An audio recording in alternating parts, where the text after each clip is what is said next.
Taylor Swift is overrated. And what do you want me to do about that? I'm tired of new pop stars constantly referencing Britney Spears, especially Tate and Sabrina. Olivia Rodrigo is getting boring. Katy Perry could low-key make such great music, but she put herself in the khia, asylum. Ariana is a flop. We can't keep on listening to music from 10 years ago and still be loving it. That's just weird. Huh? I'm so confused. What does that even mean?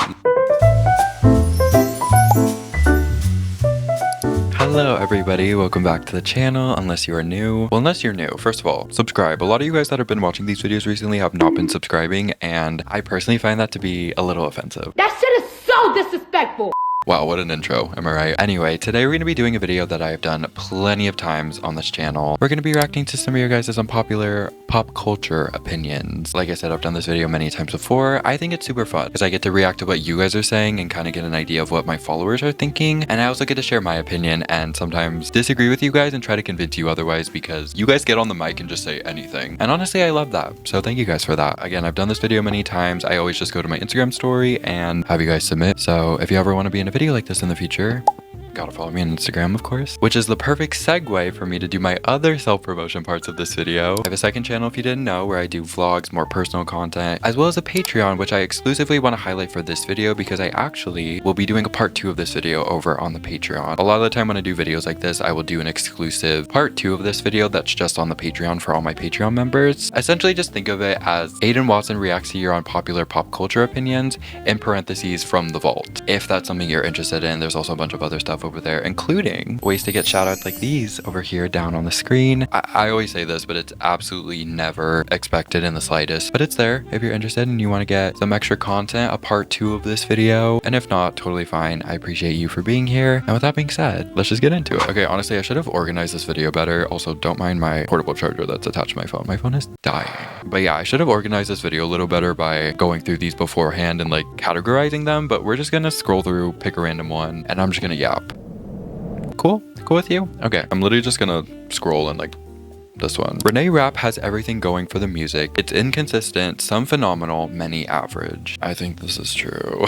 Now listen, if you know me, I do love me some Renee Rapp music. We actually reacted to her album a couple weeks ago, whenever that was. And I said this in that video. I did think the music was good, but it wasn't anything revolutionary or even anything distinctly Renee Rapp to me. And I feel like that's kind of, for me personally, the main issue I have with her music. It's not bad music, of course. Like I enjoy listening to it, but it sounds like music that any other artist could have made and I would have been like, okay, still good, you know, but nothing like super special about it. For me, the interesting thing about Renee though is that she has such an incredible one-of-a-kind voice, but the music just doesn't reflect that. And I'm not saying that it needs to specifically, because I even think of like artists like Ariana Grande. When you think of Ariana Grande and you think of like her big hits, Seven Rings, Thank You Next, like those are songs that don't reflect Ariana Grande's vocal ability or the immense talent that she has from just her vocals. Yet those songs are incredibly Ariana Grande. Like they have something to her. So I'm not saying that Renee needs to start just like making ballads and singing like Louis Capaldi and start doing these super emotional, heartfelt ballads. If that's not what she wants to do, then obviously I don't think that's what she should be doing. I just think she needs to figure out her lane and figure out what exactly her sound is. But that's really hard to do. You know, I'm always here for Renee. I'm always here. I think her music is still good. I think especially nowadays, it's hard for people to understand how difficult it is to figure out your sound as an artist. Because we see people like Billie Eilish who come on the scene and immediately know what their sound is and have that figured out. But for most artists, like that's not the case. I mean, Sabrina Carpenter, great example. She didn't really figure out exactly what she was doing and really hit her stride until 10 years into the game. Same with Chaperone. I mean, a big talking point of last year, Charlie XCX as well. Like all these artists who have been working for this for 10 years, and it really does take that long a lot of the time to not even see success necessarily, but to like really hit your stride and figure out what exactly your thing is and what makes you as an artist unique. I do think Renee Rapp can get there at some point. Do I think she's there now? No, but I'm still seated, and 23 is the greatest song I've ever heard in my life. I love that song. That song and Swim, underrated. But I've been listening to Bite Me a lot recently, and Good Girl has really grown on me, but my favorite is still I Can't Have You Around Me Anymore. That song is,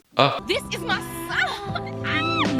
That's everything to me. I love that song. Okay, wait, I kind of like this random system I have going on here, so we're just gonna scroll this one. Oh, and scroll this one. Taylor Swift is overrated. And what do you want me to do about that? What do you want me to do about that? I don't want to scare off people who don't like Taylor Swift from my content, because I do try to do stuff that's not just specifically Taylor Swift content, and I want people who don't even really like Taylor Swift to still be able to watch my content and enjoy it. But when people who like really don't like Taylor Swift come across my content, I'm like, beloved, I don't know how you got here. Like, I really don't know how you got here. I welcome you with open arms, of course, but it does slightly confuse me because I feel like you got a little bit lost in the sauce. You think Taylor Swift is overrated?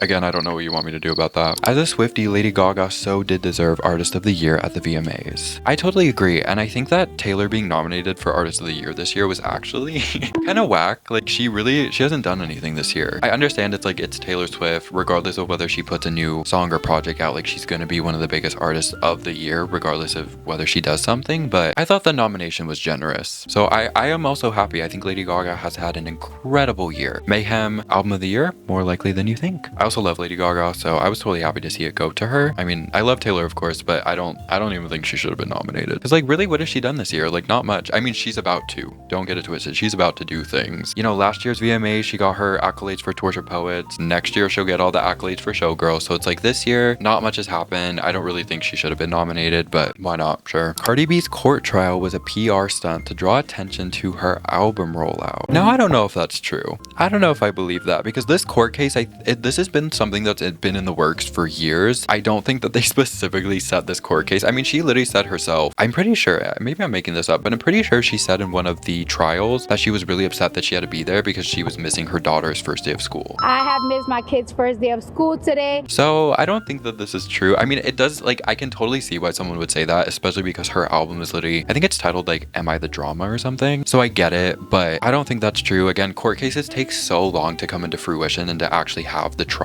And the thing that she was on trial for was something that happened literally years ago. So I see what you're getting at, but I don't think that that's true, because I don't think that's how it works. I'm tired of new pop stars constantly referencing Britney Spears, especially Tate and Sabrina. Interesting. I kind of like it. I think it's cool. I think, correct me if I'm wrong, but I don't really know what Tate has done to reference Britney. I know she gets compared to Britney a lot, but that's literally just because of the dancing. I think I said this in one of the other videos actually, but to me, Tate McRae is not Britney Spears at all. Like, I do not see Britney Spears and Tate McRae other than the dancing. But literally other than that, like, nothing about Tate McRae, from the music to the style, like, nothing about it is Britney-esque to me. And also similarly with Sabrina. I mean, obviously Sabrina's paid homage to Britney multiple times, especially recently at the VMAs. Her little performance Break in the Rain was obviously a nod to Britney Spears, of course. But I don't know. I think the references are cool. I think it's cool to see the current artists paying homage to the people who literally paved the way for them. I mean, Britney was such a trailblazer, and there are so many artists who would not be where they are if it wasn't for Britney. So I kind of just see it as these artists are like paying homage and giving flowers to them, and I feel like that's something that should always be celebrated. So Sabrina needs to stop making songs about men. I'm smelling a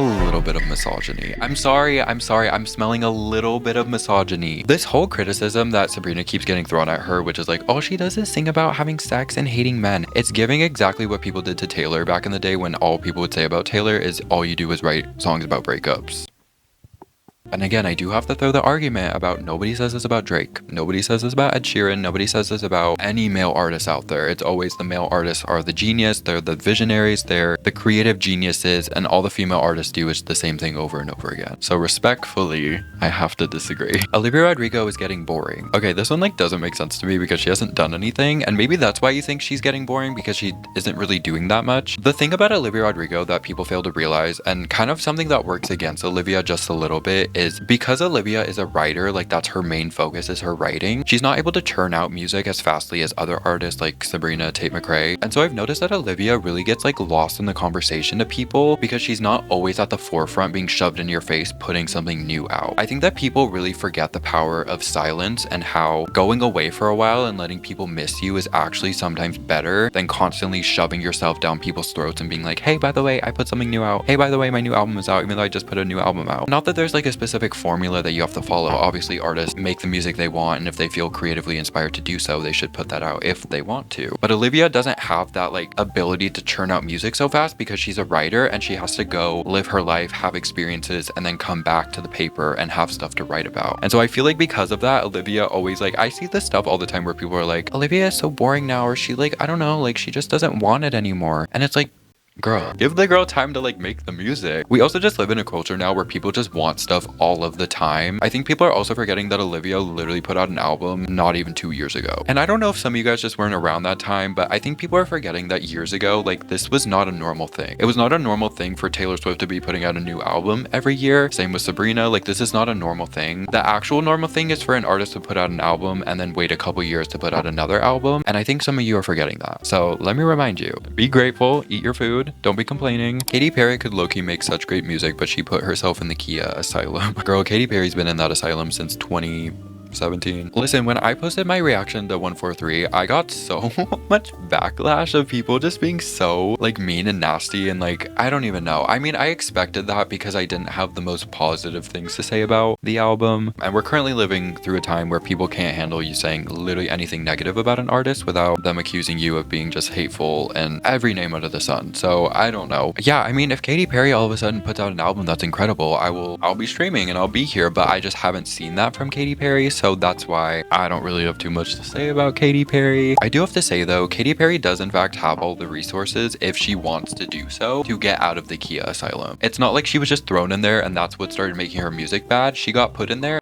This is so funny. Like, like we're talking about a metaphoric asylum that's like non-existent, but I just think it's really funny. She wasn't put in that asylum.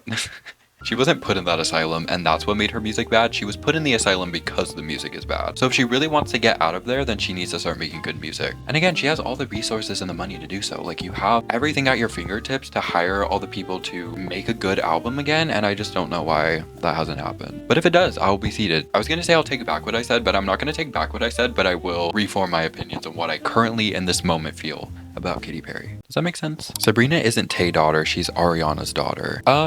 Yeah. I mean, the only reason Sabrina's even called the Taydaughter is because Taylor's literally taken her under her wing. Nothing about Sabrina's music or style or literally anything about her to me gives Taylor Swift. Nothing about it. Not the writing, not the performance, the branding, like nothing about it is Taylor Swift. When has Taylor Swift ever been like sexy and cheeky and talking about sex all the time and giving the same type of performances that, you know, Sabrina now does? Like nothing about this is Taylor Swift related. It's just because Taylor and Sabrina are friends and, you know, she obviously opened for Taylor on the Eras tour. That's why she's looked at as Taylor daughter, but we know who the real Taylor daughter is. People should be able to critique artists without being labeled as haters. Yeah, this is kind of going back to the point I was talking about a little bit earlier where it's like you can't say anything. I felt like in my Katy Perry video, and you guys can correct me if I'm wrong, if you genuinely disagree with me, like let me know. But I feel like in that video I was being pretty respectful. I wasn't dogging on Katy. I wasn't going for low blows. I just was being honest about my opinion, which was I didn't think 143 was that interesting. I kind of thought it was boring. And that's kind of the extent of what I said about the project. And there's so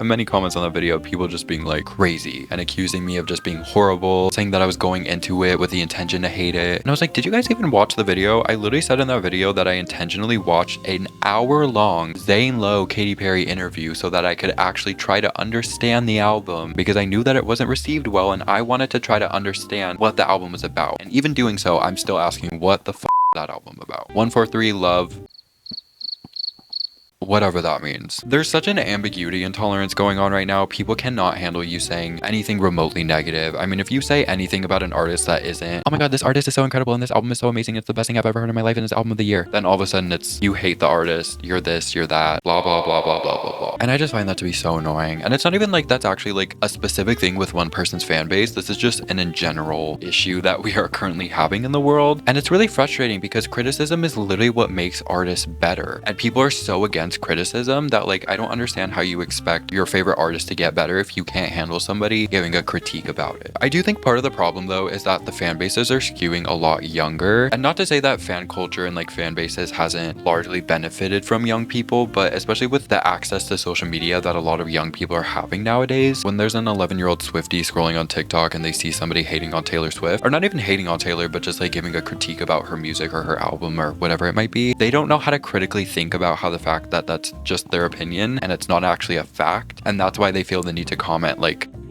die. But I don't know, it's also like it's not even just little kids that are doing this, it's like grown adults, which that's a whole epidemic and that's a sickness and an illness that happy for you or sorry that happened. I'm not your doctor, I can't be doing this. Oh, just got diagnosed. Taylor needs to stop being a billionaire brat, whatever that means. No, but I'm actually like, I'm curious what you mean by billionaire brat. I'm assuming this person is just saying this because Taylor is a billionaire and she still is doing the vinyl variants and, you know, is trying to scam her fans out of money. I don't really see that being like a billionaire problem. I just see that as like a celebrity problem because every celebrity is doing that. Do I think that Taylor Swift should be a billionaire? No. Do I think anybody should be a billionaire? No. Do I think she's being a billionaire brat for just trying to sell her album? No. I don't. The radio plays the same 5 songs every day, and then that's how overrated songs come to be. To be honest, I don't really have a comment on this because I genuinely don't know the last time that I've listened to the radio. I couldn't tell you what's going on over there. I do think radio is actually an interesting conversation because the radio is not an actual accurate depiction of what people are choosing to listen to. This is why I feel like songs like Ordinary by Alex Warren, or I don't know, there's a handful of other songs that I won't even bring up. You know, just these like random songs that get so popular, but then it's like, I've never heard this song. How has this song been #1 for 5-6 weeks and I've never heard it before? It's probably being blasted all over the radio, so that's probably part of it. But I don't know, I think it's definitely interesting to see these songs that #1 for so many weeks and then it's like, has anybody really heard this song? I mean, obviously some people have heard it, but it's no Espresso. No, Espresso is a song that the whole world knows, the whole world loves. Ordinary by Alex Warren. I can imagine that's a song that probably plays a lot on the radio, but then it's like, I don't know a single person who's willingly put that song on. So I don't know. It's interesting. Okay, this question has me really confused. We can't keep on listening to music from 10 years ago and still be loving it. That's just weird. What? Huh? What do you mean? I'm so confused. What does that even mean?